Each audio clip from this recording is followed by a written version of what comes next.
আমাৰ প্ৰতি আকৃষ্ট হৈ তেখেতে আজি আমাৰ যোগদান কৰিছে।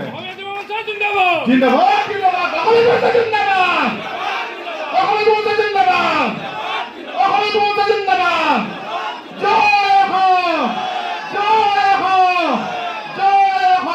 আমাৰ অসমীয়া যুৱ মঞ্চই 20 সংখ্যক প্ৰতিষ্ঠা দিৱস উদযাপন কৰিছে আৰু আমাৰ লক্ষ্য আৰু উদ্দেশ্য অসমৰ জনসাধাৰণে জানে। বৰ্তমান সময়ত আপোনালোকে গম পাইছে এইখন অসম ভূমিত যি কাৰ্বিসকল আছে ভূমিপুত্ৰ তেখেতসকলক বহিৰাগতই গৌবেগ ধ্বনি দিব পৰা হ'ল। এইখন অসমত বহিৰাগতৰ এই দপদপনি অসমীয়া যুৱ মঞ্চই চলিবলৈ নিদিয়ে আৰু অসমীয়া যুৱ মঞ্চ গঠিত হৈছে অসমৰ বায়ু পানী সেৱন কৰি এই ভূমিতেই জন্ম হোৱা পাহুৱাল ডেকা গাভৰুৰ সান্নিধ্যত। গতিকে অসমীয়া যুৱ মঞ্চই স্পষ্টভাৱে কৈ দিছে চৰকাৰে অতি সোনকালে তেওঁলোকৰ লগত আলোচনা কৰি অসমীয়া জাতিটোৰ কথা চিন্তা কৰিবলৈ হ'ল। বহিৰাগতক কিয় ইমান মূৰৰ ওপৰলৈ উঠাই দিছে এইটো আমাৰ প্ৰশ্ন আছে। আজি অসমত থাকি অসমীয়া ভগনীয়া হ'ব নেকি? এনেকুৱা ধৰণৰ এই হিন্দু হিন্দু বুলি কৈ অতি হিন্দু হ'বলৈ যোৱাটো আমাৰ কাৰণে অতি দুৰ্ভাগ্যজনক কথা। আজি আমি অতি হিন্দু হ'বলৈ যোৱাৰ বাবেই আমাৰ মাটিতে আমাৰ মাৰ আগতে আমাক আজি বহিৰাগতই অপমান কৰিলে, গৌবেগ ধ্বনি দিব পৰা হ'ল, আমাৰ মাটি ল'ব পৰা হ'ল। ইয়াক কিন্তু স্পষ্ট ভাষাৰে কৈছোঁ যে অনাগত দিনত কিন্তু আমি অতি তীব্ৰভাৱে আন্দোলন কৰিম যদি এনেকুৱা ধৰণৰ আমাৰ কাৰ্য দেখিবলৈ হয়। আমি সকীয়াই দিছোঁ, ইয়াত যিসকল লোক আছে তেখেতসকলক সকীয়াই দিছোঁ, বাহিৰৰ পৰা আহি বহিৰাগত বণিক গোষ্ঠী আৰু বহিৰাগতসকলক সকীয়াই দিছোঁ। অসমৰ মাটি পানী বায়ু সেৱন কৰি অসমৰ যদি কিবা অনিষ্ট হ'বলৈ হয় কিন্তু কোনো কাৰণতে সাৰি নাযাব। এই কথা কিন্তু স্পষ্ট, এই কথা স্পষ্ট অসমীয়া যুৱ মঞ্চই স্পষ্টভাৱে কৈছে যে অসমত থাকি অসমৰ মাটি পানী বায়ু গ্ৰহণ কৰি যদি অসমীয়াৰ যদি বুকুত কামোৰ মাৰিবলৈ আহে আমি তেনেকুৱা ব্যক্তিক কিন্তু কোনো কাৰণতে সাৰি যাবলৈ নিদিম। আৰু আমাক চৰকাৰে যিমানেই ভয় নেদেখুৱাক কিয় আমি চৰকাৰ তেনেকুৱা ভয়ক উফৰাই দিম। চৰকাৰৰ ভাল কামৰ লগত আছোঁ আৰু চৰকাৰৰ বেয়া কামৰ লগত আমি নাই। চৰকাৰে যি ভাল পদক্ষেপ লৈছে, যি অবৈধ বাংলাদেশী মিয়া যি বিতৰণ কৰিছে তাৰ ক্ষেত্ৰত অসমীয়া যুৱ মঞ্চই সহযোগিতা কৰিছে, কিন্তু অসমীয়া গৌবেগ ধ্বনি দিয়া এই যিটো দালাল চক্ৰ, এই যিটো বহিৰাগত চক্ৰ, এই চক্ৰটোক কিন্তু ক'ৰবাত চৰকাৰে সাৰ পানী যোগাইছে নেকি আমাৰ প্ৰশ্ন আছে। গতিকে অনাগত দিনত চৰকাৰকো সকীয়াই দিছোঁ যাতে এনেকুৱা ধৰণৰ ঘটনা সংঘটিত নহয়, স্পষ্ট কথা। আৰু পৰৱৰ্তী দিনত আমি ইয়াৰ ওপৰত তীক্ষ্ণ নজৰ ৰাখিম। সাংবাদিক বন্ধুসকল, সংবাদ মাধ্যমক আমি বিনম্ৰতাৰে কৈছোঁ অসমীয়া জাতিটোৰ সক্ৰিয়তা স্বাভিমানৰ কাৰণে সকলোৱে একেলগে আমি কাম কৰি যাব লাগিব। আজি অসমীয়া মহিলা মঞ্চ আৰু অসমীয়া যুৱ মঞ্চৰ 20তম কেন্দ্ৰীয় প্ৰতিষ্ঠা দিৱস।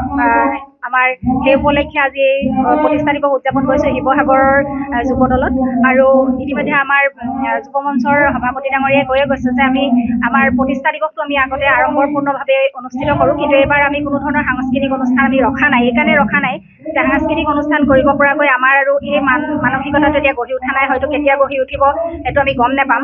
আৰু আগন্তুক বিহু কেইটাতো চাগে আমি চকু পানী টুকি এই অনুষ্ঠান চাব লাগিব বা ক'ৰবাত পৰিৱেশন কৰিলোঁ।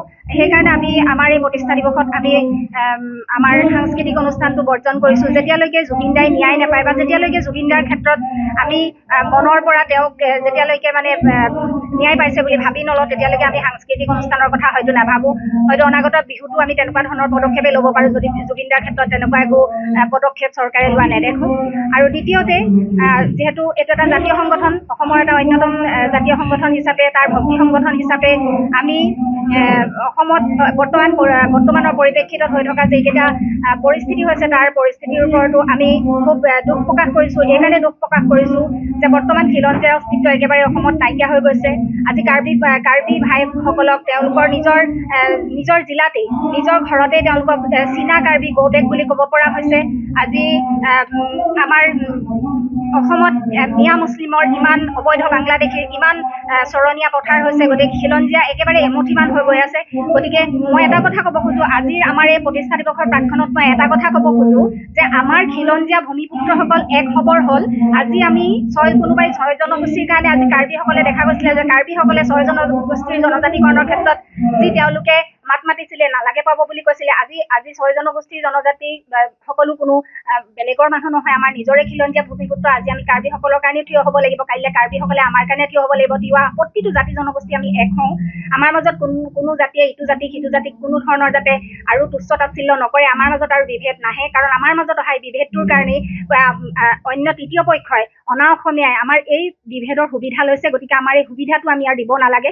অসমীয়া মহিলা মঞ্চৰ শিৱসাগৰ জিলা সমিতিৰ জিলা সম্পাদিকা হিচাপে মই আপোনালোকক প্ৰতিজন অসমীয়াক, প্ৰতিজন খিলঞ্জীয়া ভূমিপুত্ৰক মই এটাই আহ্বান কৰিছোঁ যে এতিয়া এটাই উপায় আছে, এতিয়া আমি এক হোৱাৰ সময়। আৰু আপোনালোক এক হওক, আমি এক হওঁ। আমি কেতিয়াও আৰু এই নিজৰ মাজত আৰু দ্বিমত ৰাখিব নালাগে। গতিকে মই বিচাৰিছোঁ আমাৰ আজি প্ৰতিষ্ঠা দিৱসৰ পাকখনত মই সদৌ অসমবাসীলৈ, সদৌ খিলঞ্জীয়া ভূমিপুত্ৰসকললৈ, ককাই ভাই ভনীসকললৈ প্ৰত্যেকলৈকে মই হাতযোৰ কৰি এটাই অনুৰোধ জনাইছোঁ, আহক আমি একেলগ হওঁ, আহক আমি নিজৰ মাজত একতাৰ দোলেৰে বান্ধ খাওঁ আৰু আমি অনা অসমীয়াৰ বা তৃতীয় পক্ষৰ যিয়ে লবিটো আছে, লবিটো আমি নৎসাত কৰিবলৈ আমি সমৰ্থ হওঁ। ধন্যবাদ। জয় আই অসম।